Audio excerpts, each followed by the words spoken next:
This week's DRM Not Included on F5 Live Refreshing Technology is proudly powered by Amazon Prime. We all know that you get free shipping on millions of products with Amazon Prime, but you get a whole lot more. Like free music with Amazon Prime Music, free TV, movies, and documentaries with Amazon Prime Video, free games, and a free Twitch subscription to support the content creator of your choice with Amazon Prime Gaming, plus a whole lot more. We've got links to all of these features and some of our favorites, plus a 30-day free trial, all by going to f5live.tv/prime.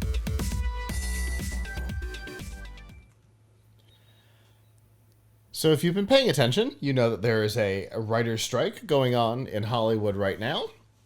It has brought a number of productions to a halt.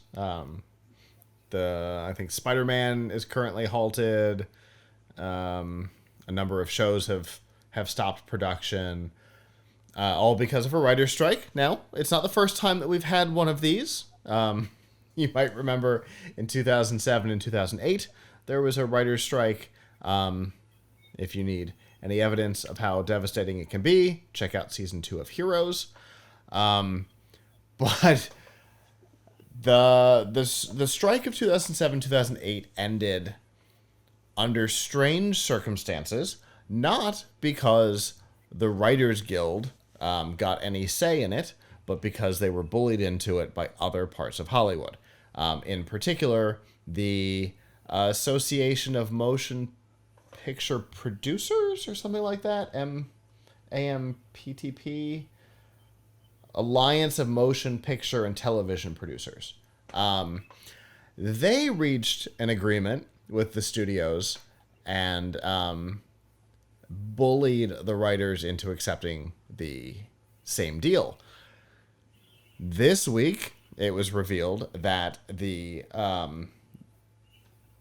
WGA, the Writers Guild of America, will not allow that to happen this time. They're ready. They're in this for the long haul. The last agreement was not even remotely prepared for the environment that we're in today, namely the world of streaming. And the writers have taken significant hits through streaming productions because their agreements aren't great for that, because in 2007, 2008, the type of stuff that was on the internet was mostly stuff like little webisodes, a 4-minute add-on to an episode of The Office or whatever, and not Stranger Things, right? Yeah. A big, huge production that costs more than most movies. So they're in this for the long haul. They have absolutely said that they will not be bullied into a solution. And they said that the AMPTP has already tried to do that this time around. And they absolutely will not allow another guild or union to negotiate against them. So I think the point here is buckle up. The next TV season is going to be rough. Yeah, I mean, look, it's important. They have to, they're fighting to try and make sure that people can still make a career out of being a television writer. Right. Especially would concern me is the dispute over AI stuff. So I think they were asking a contract that no members writing be used for training AIs. Yeah. And because they don't want a situation where the AI is being trained to they're helping to train the AI to replace them. Yeah. Essentially the thing that we're talking about with Google. Exactly what Google is doing. But we don't have, publishers don't have a union against Google. Right. I would strongly suggest to publishers, though, that they do get together and try to use some collective power. There are some associations and things like that, because if you act collectively, you could have leverage, against Google. You could say, look, you know, we can pull our content from Google, and how would you feel about that? Now, that would in effect be very bad news for just like a strike. People don't get paid during a strike. If publishers had a Google strike and decided to, no longer, no longer to block Google bots and to basically block traffic that comes from Google or whatever, serve an ad that served a page that said like Google is trying to harm our business. Here's, read more or whatever. Like, I don't know. It's not my business place to say, but I, I would think that could become a good idea. But what's happening with the writers is that what's happening with the writers right now is they are fighting an existential threat. So they should not be. I agree with them. They shouldn't be allowing the studio to train AI to replace them. Yeah. Like that's not like we don't want that. What a lot of people call, generative AI is really remixing content that has been ingested from real people. Right. And maybe those real people don't want their content being used against them.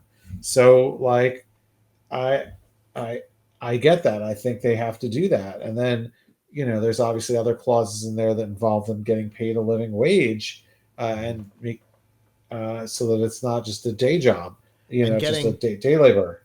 and Yeah. getting royalties on web-based stuff, on streaming content, which I don't think they're getting right now, like they do through projects on broadcast. Which, Right. when you're working on a 4-minute, sketch based on an episode of The Office, that's one thing. But when you're working on something as big as Stranger There Things, should be it should be there treated should be just no like broadcasting. distinction. Yeah, exactly. There should be no distinction at this point, right? Like it's the platform where you it first appeared as a platform shouldn't matter, because Yeah. we've seen that like you could create stuff for CBS for what now Paramount Plus, Hmm. and it could be shown on CBS Hmm. on television, and you Yep. create stuff from television and it has another life in streaming. So now one thing I wonder is if they're going to ask for something regarding all of these takedowns to try to stop the write-offs that are going Mm, on, yeah. because that One is taking one and a money half billion dollar write down for this quarter from Disney from alone on content. exactly. We could have had a segment on that, right? I Hmm. mean, some of that will never be seen, apparently never to be seen again. Hmm. So like the Willow show uh will never be seen never be seen again. Yep. uh the um there was a movie that I read about that sounded kind of interesting, and now I'll never get to see, probably, called The Princess, which was sort of like a combination of The Raid and a fairy tale story. uh Okay. so like apparently a princess is locked at the top of the tower and she can fight, and she has to fight her way to the bottom and Hmm. to get out or whatever, um which is sort of reminiscent of the greatest action movie ever made, The Raid, which is also on Netflix and hasn't been taken down, and but they don't own it. So, but It feels, it's interesting because right now this feels like the 40s and 50s in television, right? Where yeah, they didn't think about longevity, and so they would tape over the masters of shows. BBC, BBC Yeah. taped over episodes of Doctor Who. Yep. Uh, Exactly. And the only reason anything exists is because, you know, somebody dies and their grandkid goes into their house and goes, "What's this?" and hands it over to the BBC and goes, "Hey, is this what we're looking for?" It I mean, it's a consumer tape, but it's better than it being lost to all eternity. And I think we've talked about it before. I think this kind of thing is going to lead to another increase in piracy, which is also not going to be good for the writers. Right. I mean, where I'm waiting for the pirated Batgirl, right? I've been checking the most reliable source that it might show up on regularly. I mean, I mean, it deserve like I'm sure at this point that the people who are in Batgirl would, although they didn't finish the special effects, right? So I guess there's really nothing to. I don't I guess know. there's not enough to send it to upload it. I don't know. Cats didn't finish the special effects, and they put that in theaters. So Yeah, I suppose so. But you know, like if I were the people who made these movies, I would prefer that they be pirated and people see them than that they not never be seen at all. I mean, not, and I'm not saying I like stuff to be pirated. Like those things should be available, and it really is a lame tax loophole. Like in a way, somebody should be complaining about this as a tax policy. Like you were making money on something, you made it, and now you found that like throwing a product in the garbage is a way to make money feels really contrary to the spirit of tax law. Like I didn't think the idea of tax law was to cause companies that produce a product to throw the product away. Like yeah, that seems like a clear abuse of the tax system. But if I were the union, I would also try to have that put into a contract that they can't do that because that's taking money out of the pockets of my union members who are probably getting residual who would get residuals. very true. I may have just found your movie. Um, and that's Plus the rent, go ahead. plus their resume, right? Like their it's that's their resume too, right? Like, oh, if you were the writer on Batgirl, wouldn't you want people to see your work? Yeah, right.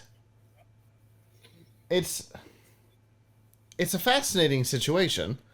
Um, you've spent the time. Sure, you got your advance on the script, but the thing's never produced.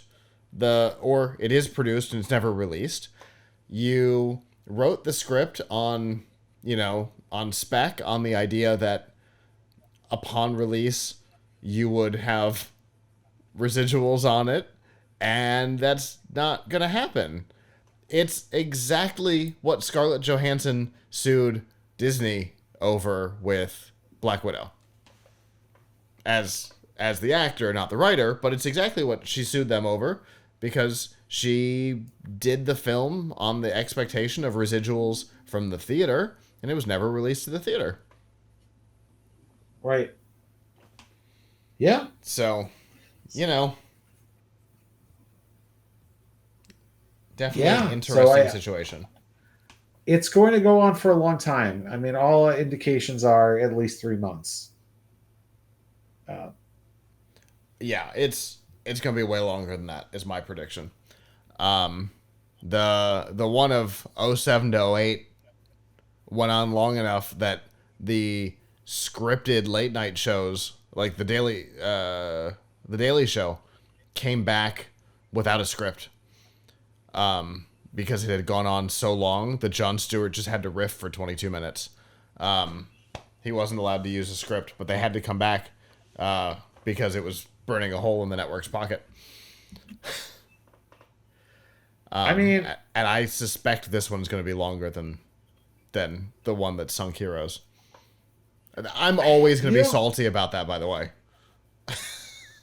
right. I mean, this is true. I think another thing though is like if I don't know, but if you're an actor and you go and you're participating in one of these unscripted things, aren't you kind of crossing a picket line? Yes. And I remember Jon Stewart talking about it. Talking about that he was there essentially under duress, under different conditions of his on-screen contract as opposed to his writer's contract. Right. Yeah. I mean, one thing that's going to be really messed up. Apparently, right now they're filming Deadpool 3, Yeah. and the actors are not allowed to ad lib Yep. because that would be considered writing. Yep. Which is a fascinating situation considering Ryan Reynolds ad libbing is what made the first two movies work. Yeah, so that movie could end up being terrible when it might have been good Yeah. as a result of this. Yeah. He's one of those actors that you can't put on screen and say stick to the script. It's like trying to tell Will Ferrell to stick to the script. It's not going to work. Yep. So I guess we'll see what happens, but it's not good. I mean, I hope it gets resolved soon, but I think I think the writers should stick it out until they get a contract that assures that they are able to keep going as a career Yeah. and not have AI. I mean, the AI clause is just one clause in there, but I hope that they're sticklers for that one because that's a really serious future problem that they may not realize how serious it is right now. I think it's a necessity. I think they have to have that in their new contract. I don't honestly, and if anybody's listening, I know there are some WGA members that listen to the show. Some of you have done voices for the show, but you've got to stick this one out because it could be the death of the industry. There's an episode of 30 Rock about it, and 30 Rock ended seemingly 100 years ago. There was an episode of Studio 60 about it, and that ended almost a decade earlier. But yeah, it's a problem. I think that needs to be an absolute requirement of your contract. And I mean, we're with you on this because it's coming for us too. So yeah, exactly. So it's one of the reasons why the show becomes more important than the writing for the PLUGHITZ brand, because this medium is very different than clickety clacky, and yeah, right video now is it's a little still harder to kill us. Video is a little harder to kill, but we'll see. Yep, for sure. Hello, YouTube. Thanks for watching, and I hope you enjoyed this episode of F5 Live Refreshing Technology. If you did, please subscribe to the channel down below, and of course hit the notification bell because we know that subscriptions don't mean much on YouTube anymore. If you've got topics that you'd like us to talk about in the future, please comment them down below. And if you'd like to not follow us on YouTube, there's lots of ways that you can follow along with our content by going to plughitslive.com/subscribe. There you'll see all of our shows and all of the ways that you can watch, listen, and follow along.